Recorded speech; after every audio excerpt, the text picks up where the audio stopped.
Olá, meus amados. Sou eu, a professora Diana, aqui mais uma vez na 11ª aula sobre elaboração ou melhor, produção e análise de crônica. Vamos começar como escrever uma crônica. Pede-se algum tema, geralmente o professor dá um texto, discute algum assunto e pede que você escreva. Então você tem que pensar o que vem à sua mente a partir do estímulo dado. Com o tema, sente entusiasmo, horror, desânimo, irritação, indignação, alegria. Então é necessário fazer uma consulta, porque às vezes o aluno se pega no desânimo e acaba dizendo que não sabe fazer, que não pensou nada. Não existe ninguém não pensar em nada, a gente sempre pensa em alguma coisa. Então, a partir desse sentimento, você tenta escrever as primeiras linhas e tem que fazer esse exercício na mente. E o que sente sobre o tema? Inspira a falar o quê?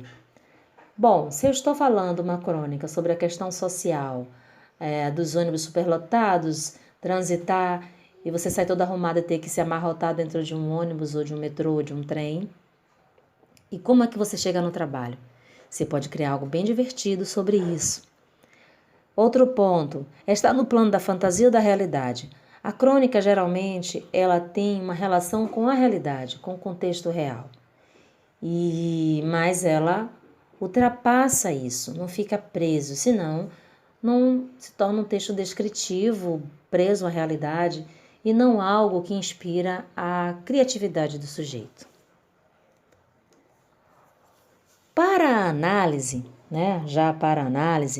leia o texto e se pergunte: que sentimento eu tenho? Bom, emociona, diverte, provoca reflexões? E se alguém te pede que a partir daquele texto você escreva outro, você tem que fazer essa consulta interna. Se pede para que você escreva outro, ou faça uma outra crônica, ou dê um outro final, um outro começo, faça uma espécie de costura textual. Então, são essas perguntas. O tema escolhido é tratado de que forma? Critica? É irônica? É humorística? É romântica?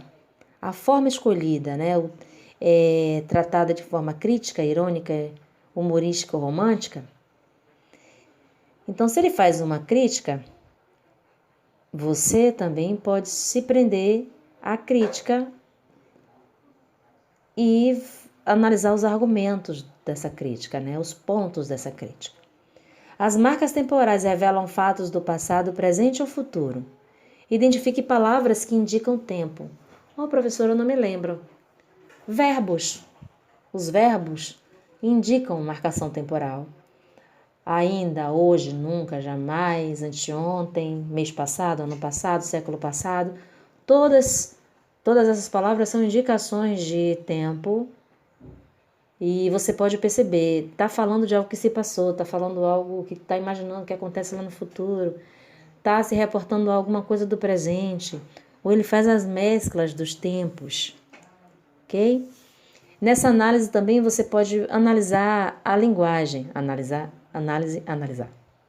Usa uma linguagem simples, informal, figurada, rica em conotação? É espontânea?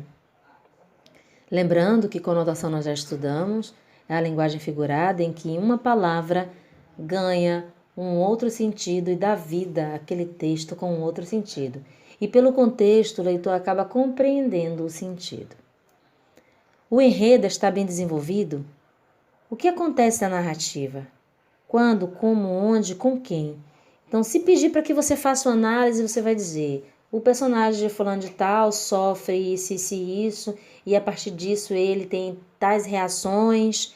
Em um momento, aí você diz, no período da infância, da adolescência, da juventude, como foi que aconteceu e quem estava interagindo com ele.